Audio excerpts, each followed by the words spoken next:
Today I'll be showing you two of my favorite fidget toys. The first one is this butterfly puppet.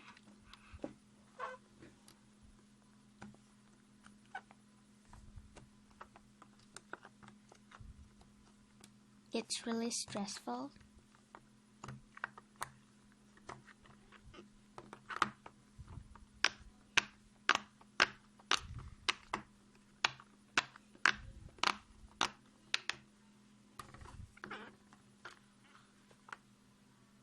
Now I'll be showing you my second one.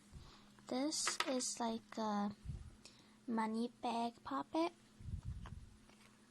It's not really good to press down, but it's really pretty.